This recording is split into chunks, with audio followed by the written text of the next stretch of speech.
The shadow is a moral problem that challenges the whole ego personality, for no one can become conscious of the shadow without considerable moral effort. To become conscious of it involves recognizing the dark aspects of the personality as present and real. This act is the essential condition for any kind of self-knowledge, and it therefore, as a rule, meets with considerable resistance. Indeed, self-knowledge as a psychotherapeutic measure frequently requires much painstaking work extending over a long period. Grab yourselves a cup of tea, because today we are going to talk all things shadow.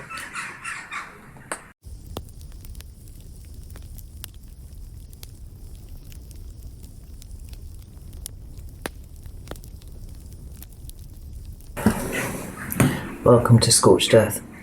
This is something that I've wanted to do for a while, but I never could quite find the time for it because it's such a big subject and it's such an important spiritual process, and I really wanted to do it justice. And finally I had such a big shove from Spirit that I couldn't put it off any longer, and here we are. So, I present this with the caveat that I am not a qualified psychologist and neither am I an ascended master. I am simply a woman who has spent a lot of time at the bottom of a lot of very dark holes, and I feel I now know something of the way back up and out again.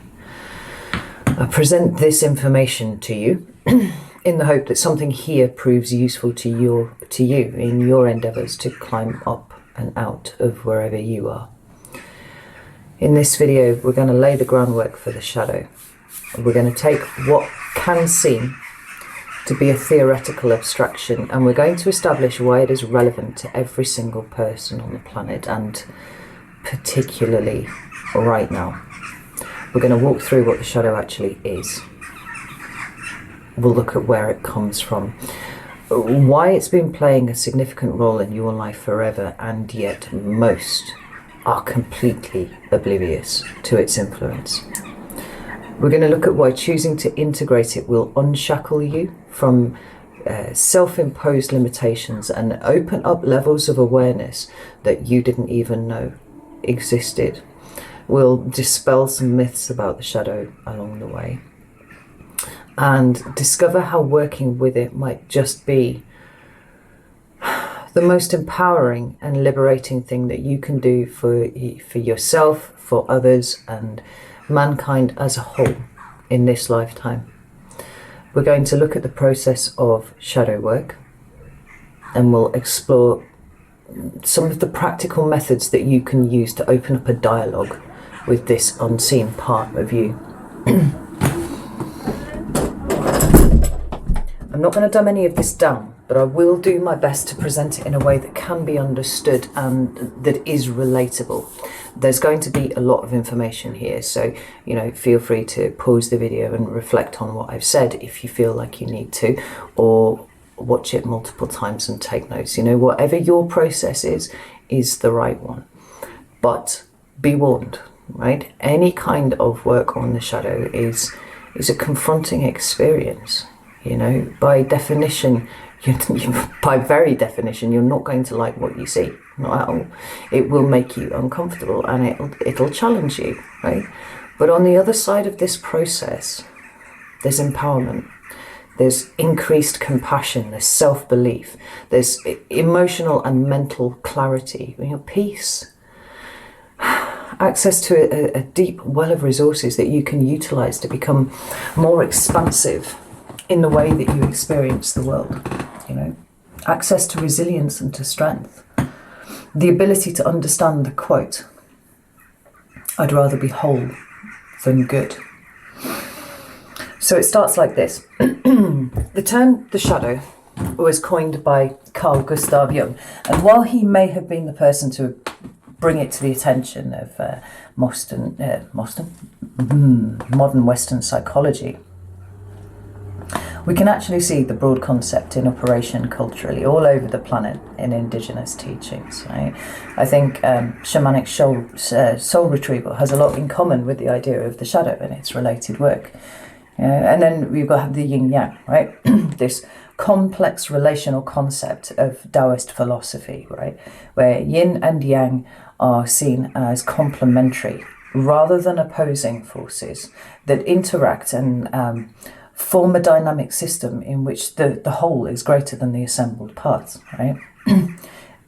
In Taoist philosophy, it's understood that everything has both yin and yang aspects, masculine and feminine, and negative and positive, shadow and light. It's a depiction of duality consciousness, where each part is in delicate balance with each other. And it can't be an expression of wholeness without its, corresponding counterpart within the circle. So what is the shadow? The shadow is this. It is simply that which you disavow in yourself. I'm going to say that again. Repeat for effect, so that you really hear me. The shadow is that which you disavow in yourself. Nothing more than that, and nothing less. And I want you to remember it, because we will be coming back to it later. So, the human mind is often portrayed as an iceberg, yeah? So that 10% at the top is given to be the conscious mind, while the remaining, 90% sits underneath it as the unconsciousness, right? It's invisible, that 90%, to all passing icebergs, and to all intents and purposes, the top of the iceberg has naught but a fleeting awareness of its underside as it's gliding around in the ocean. Now, I'm going to completely rob something from one of my besties here, my chaos magician friend, because he pointed out to me an issue with that, and that is that it gives the impression that the situation is static, and it isn't. Right? He sees the human mind more like a small boy riding a mammoth, and I think that's a far better metaphor, because it takes into account the dynamic relationship between the unconscious and the conscious mind, as well as the different speeds that the two move at, The small boy has all the tools of the conscious mind, right? It's slower, but he can perceive the passing of time and he can plan ahead. He's rational, and he's logical, and he can calculate risk. And he is, if you will, the civilized part of you. The mammoth, on the other hand, operates very fast, right? There is no passing of time at all, only now. It's completely reactive, right, and incapable of any kind of rational thought whatsoever. It's the part of your mind that's completely dedicated to keeping you alive. It's also where your intuition lives, if you're interested. It communicates in symbols and feelings, and it uses heuristics, mental shortcuts, to make decisions about stuff, which is super efficient for immediacy, but it's not always so good for long-term accuracy. It's considered to be the more primitive part of you. So while the rider may be quite certain that he is in charge 100% of the time, that isn't the case. It's not. And in fact, the mammoth is often the one who is making the decisions, while the rider's completely oblivious. And I'm guessing by now that you'll have twigged that the shadow is dominion of the mammoth rather than the rider, and as we're going to see over the course of this video, is deliberately placed there. So we'll talk later about seeing the gold in your shadow, but for now, let's have a look at some examples from literature that can help us conceptually frame this idea, like break it down a little bit. And Victorian literature, for some reason, is completely rife with it, and it's possibly because there was such an impressive shadow cast by Victorian society and its desire to colonise the entire planet, but who knows. Anyway, a really obvious example is The Strange Case of Dr. Jekyll and Mr Hyde by Robert Louis Stevenson. Even if you haven't read the story, its updated retelling as Hulk in modern cinema will give you enough to be going on with to understand the literary archetype, right? The civilised and softly spoken intelligent Dr. Jekyll exemplifies the conscious mind, where Mr Hyde is the suppressed rage and aggression and primitive unconscious of the same person. My favourite example, though, is picture of Dorian Gray, because I'm a complete slut for Oscar Wilde, right? If you're not familiar with the tale, Dorian Gray is the protagonist, right? And he's this intoxicatingly beautiful and wealthy, like very beguiling young man, possessed of a certain surface level charm. But he is also utterly vain and cruel and shallow of character, and he's living this mad libertine existence, right? He becomes completely obsessed with staying youthful and beautiful forever. And to this end, he forms a Faustian pact. He literally sells his soul, so that a painting of him may instead show all the ravages of his lifestyle, right? All signs of aging or degradation of his looks, even his greed and his cruelty, none of this will spoil his physical body from this point on. So the portrait is banished to the attic with the intent of never being seen by anyone again, like least of all Gray. And near 2 decades pass, and still Gray is every bit as youthful and beautiful as the day that he made his pact. But one day he gets curious and he goes up to the attic to go and see what the painting looks like. He stands in front of it and he's confronted with the most hideous and grotesque and wretched representation of himself, all that he rejected in the previous 20 years, like all that he didn't want to see the consequences of within himself, are now displayed before him. Like, I won't ruin the ending for you, but his ego can't escape the reality of his state after that, And as a literary device, I think this is perfect, because we're all completely failing to attain these standards of perfection that we set for ourselves, like individually and collectively. We are all Dorian Gray, right? We all curate this sense of identity which is predicated on what we believe others perceive to be good. We wear this mask of civility and we push away those qualities that we deem unacceptable. But those qualities don't vanish. They're relegated to the shadow where we can't see them. And this is why meeting our own shadow is so fucking destabilizing, because it tears huge holes in our masks and it shows us the illusions about ourselves that we've been labouring under. It literally rends our sense of self asunder. Necessitating that considerable moral effort to rediscover and rebuild ourselves. So, you may all be sitting there saying, "Oh, Carrie, this all sounds pretty dark. How did this shadow get here?" Well, I'm glad you asked. I'm going to tell you. So, its most well-intentioned creation, right, comes via the civilizing process that all kids have to go through, right? Anyone who's ever spent any time around children can tell you that they're effectively feral when they're small. Creatures of they're full of primitive needs and overwhelming emotions. And they're completely dependent on adults for their survival, and they're spectacularly sensitive to the reactions of their family unit.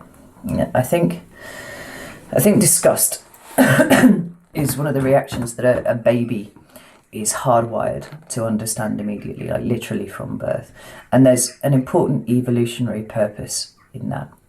When you see, a parent who reacts in disgust to anything will see the child instantly respond in a similar manner, right? We're potentially saving that child from putting something, poisonous into its mouth. Most children can be dissuaded from, licking a bin lid or eating a 5-day-old sandwich that they found under a park bench, by the reaction of an older member of the family. In cases like this, the child's sensitivity to the body language of its family unit is literally a matter of life or death. It's an extreme example, but it illustrates well the child's non-conscious vigilance, and I think it's really, really important to underscore at this point how receptive children are, because that's often taken for granted and overlooked. So there's more to civilizing a child than just ensuring it makes it in one piece to the end of the day, right? There's cultural considerations too, and these tend to manifest in more nuanced ways. Humans are social creatures, and in order to be accepted and by extension fully protected by the communities that they're born into, it's an evolutionary imperative that the same sensitivities that we just discussed are applied to the social behaviours of the group. A child does not and cannot discern between an overt expression of disgust that arises from a family member, off the back of them eating something potentially poisonous, that reaction, and a more subtle one that occurs, for example, when a child transgresses a social rule that's been set by the group. Both have significant weight in the child's mind. Both are potentially a matter of life or death. So at this point, I'd like to address this preconception that some people have that the shadow is somehow bad or wrong, or it's a negative concept, and hopefully go some way towards dispelling that. Because the shadow is born in us from a place of positive intent. Right?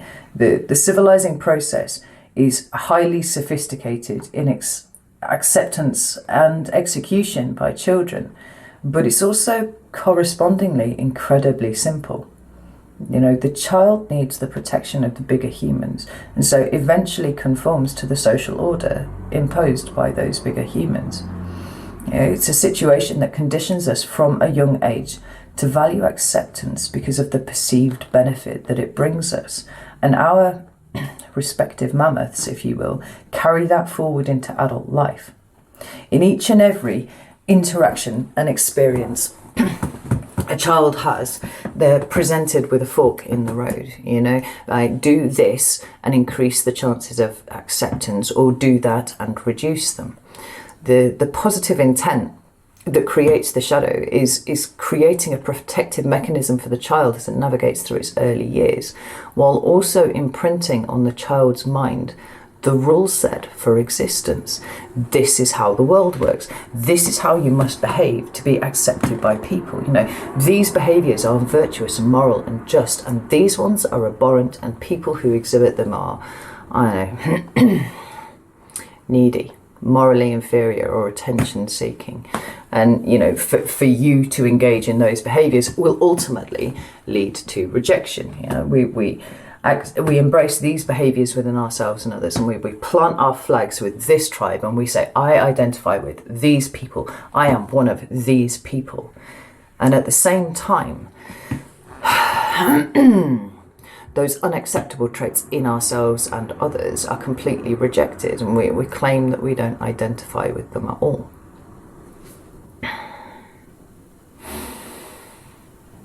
Robert Bly has a really good breakdown of this. He puts it in a really poetic way. Let me read it to you.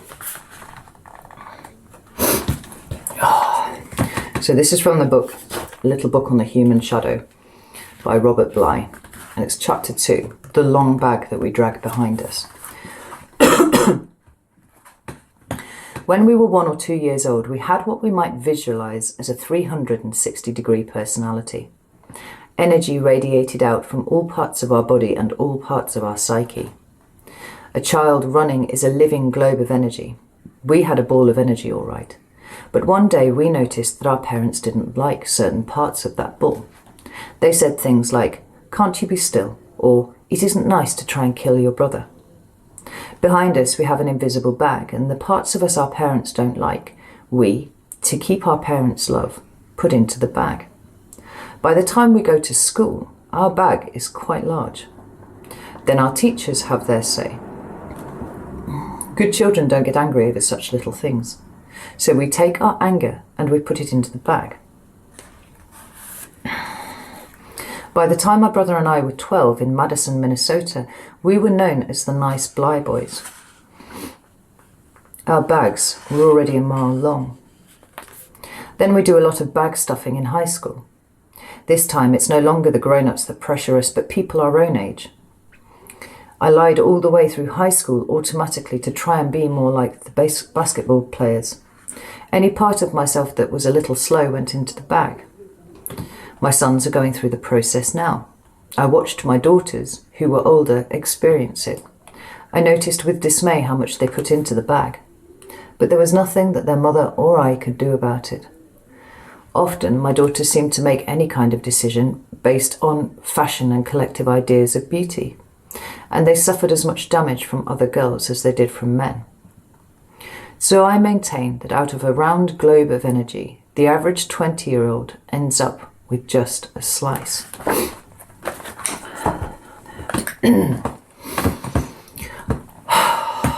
So, you see, it's like this, that it's in this way that the child starts to experience itself and formulate its identity, right? It's identify with this thing, do not identify with another.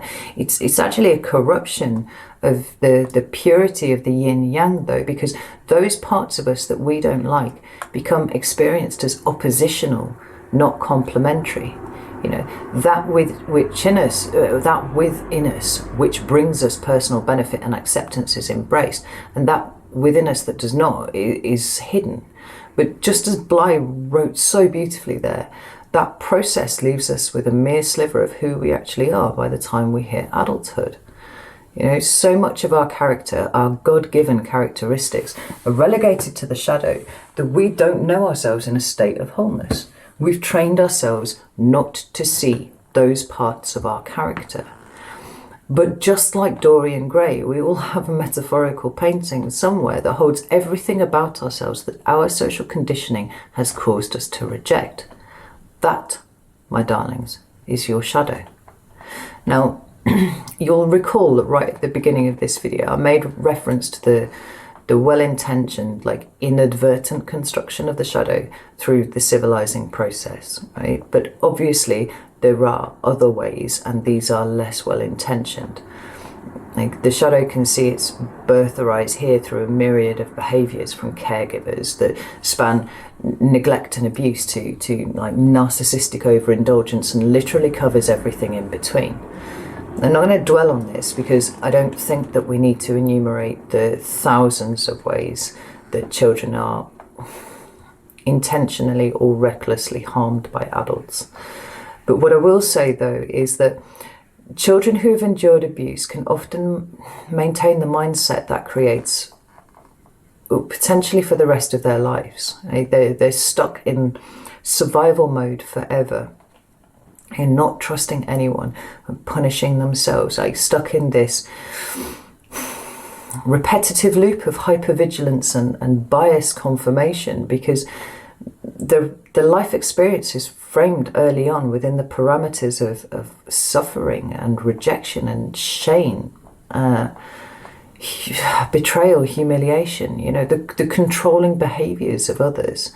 And they're left with this expectation that life is and can only ever be a series of interactions and experiences that one must attempt in whatever way possible to navigate in such a way that avoids exposure to that thing that hurt them before. But then our shadows bump up against other people's and actually cause this exponential increase in the capacity for destruction and pain between people. Like it's literally that one thing that we're all trying so hard to avoid that we're actually creating for ourselves. Yeah? Like, we're going to come back to the consequences of abuse and trauma when we look at the ways that the shadow speaks in the next video. So, you know, we will come back to that. But by now, I would imagine that at least some of you are pondering on the inherited nature of the shadow, and I think that you would be very right to do that. In fact, I think it's a notion that's actually pretty deeply embedded here. You know, the rule sets followed by, you know, family and peers and the wider social mores that are enforced and subtly policed by all members of the community is literally the inherited nature of the shadow in action. Right? Personally expressed and experienced by us all individually. It is possible to bring shadow traits, and we'll get to what those are soon, you know, into your current existence from past lives, which can make them much more difficult to deal with. Not impossible, but certainly more challenging, and probably, if you're new to this, best put at the bottom of the list of priorities until such time as one is more familiar with the process of shadow work and you've worked on the traits that you've inherited, this time around. But there is one other kind of sideways aspect that I think deserves a mention that I want to bring in here, which is the concept of generational karma, as understood through the lens of the shadow. Though if you've watched any of my videos before, you'll be familiar with what I consider to be the effective neutrality of karma. We see that the inherited nature of the shadow might actually lend itself well as at least an alternate aspect, if not an alternate interpretation of generational karma and how it plays out in families, a different way of intellectually approaching the process altogether. I've had the impression over the last year or so that many people are coming to the realization that part of their spiritual journey in the here and now is actually the personal work of integrating their family shadow, working on their family karma. For, what is it, if not at least in part one and the same as their own? So, the shadow continues on as this protective mechanism for the ego as we get into adulthood. With so much subconscious emphasis is placed on the process of aligning with acceptable traits and disavowing others, that by the time one comes of age, most people's idea of their own identity is clutched white knuckle tight, Their sense of personal value is contingent on being seen to hold the traits that they have been conditioned to value. Now, the problem with this is that it is, by definition, it's a fractured state of self-perception.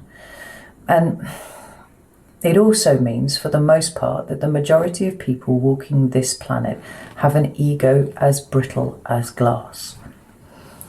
This can manifest itself in any number of ways, because repression of shadow traits is a highly stressful state of being. It's pretty energetically expensive. They might come across as, highly critical of themselves or other people, yet they are incapable of tolerating any criticism directed towards them. They may have an overwhelming need to be right about everything. They can't give way on anything, because to admit that they were wrong leaves them feeling diminished, and they can't deal with that. It might show itself as low-level anxiety or mood swings, an inability to regulate their emotions, jealousy, possessiveness, fucking eating disorders, envy, general mental health issues, or even just snippy comments or unexplained and unexpected outbursts of rage, codependency with substance abuse, detachment or, overinvestment in relationships. Then it most certainly can lead to physical issues too. And if you're interested, actually, in how your emotional mindset affects your physical health, I would highly recommend the book The Body Keeps the Score by Bessel van der Kolk. Anyway, a further issue here is that when a person identifies as, say, for example, a victim, right? In their mind, they are a victim. They have been oppressed by, someone or society as a whole on a number of levels.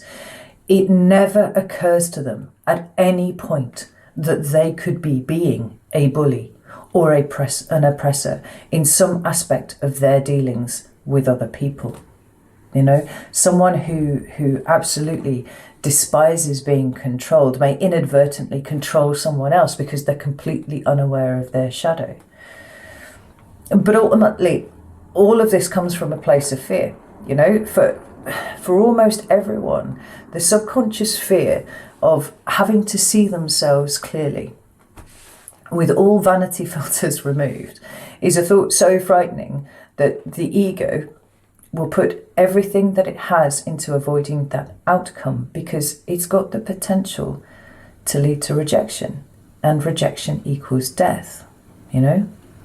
All of this is going on in your mind without you having the slightest idea of it. You know, so much energy is put into it that we actually subconsciously signpost to everyone our avoidance of it day in and day out. You know, if you know what you're looking for, you can't miss it. In other people, at least. In the next video, we're going to cover at length what that subconscious signpost is all about and how familiar you all are with it. But before we finish up here, there's one last thing that we need to discuss, and that is the collective shadow, right? It's that potent dark energy, which is comprised of our personal shadows, right? Condensed and, you know, represented through countries and cultures and humanity as a whole, right? It's formed in exactly the same way as we've discussed the personal shadow, but on this broader landscape, you know, because it's this othering that we talked about, you know, where we consider ourselves as the primary example of how people should live, and reduce the status of anyone who doesn't fall into our known norms as some sort of socially inferior subclass, right? Now, the way that we've been discussing this is very much concerned with our individual relationships. But what happens when large numbers of people start this process of othering, you know? Well, I tell you, you end up eventually at crimes against humanity.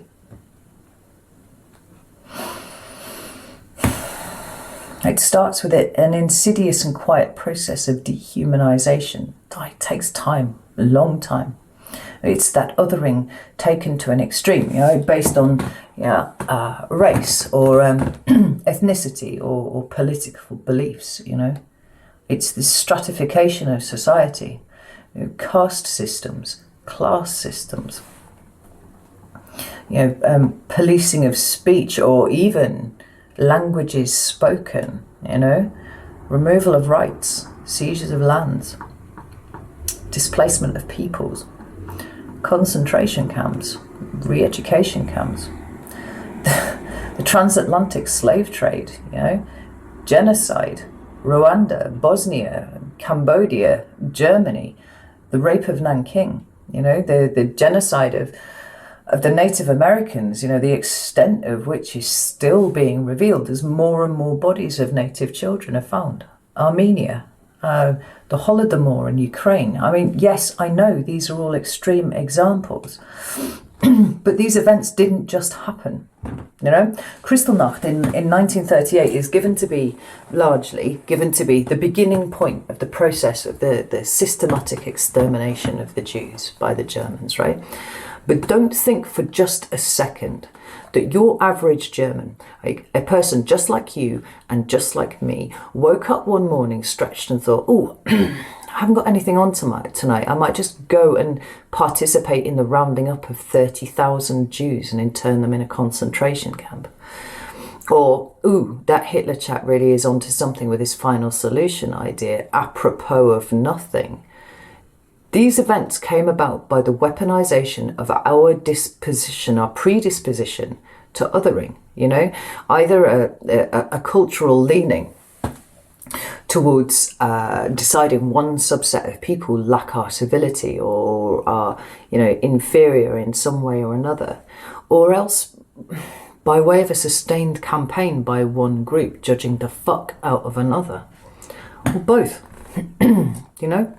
Whichever way it happens, you can track the genesis and the evolution of these events back years, sometimes decades, before you get to the extremes of genocide. You know, every little act of othering taking us inexorably down a road that has one group of people eventually failing to see the humanity of another, failing to see the person that sits behind the label, whether you identify with them or not.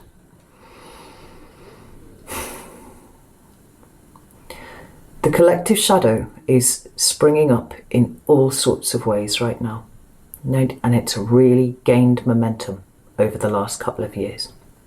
And without dealing with our individual shadows, we are contributing to it, you know? Clinging to Western exceptionalism or modern exceptionalism as a reason why these things wouldn't happen here or wouldn't happen now are exactly the process by which these things could happen here and could happen now. The disavowal of these traits within us, within our cultures, within our countries, within our communities, individually and collectively, are humanity's blind spot. And I think in the next year, or even, 2 or 3, I think that that's going to be revealed to us. So, I've prattled on for quite long enough, and I'm going to leave it there. Know that I love you all very, very much, and I will see you in the next video.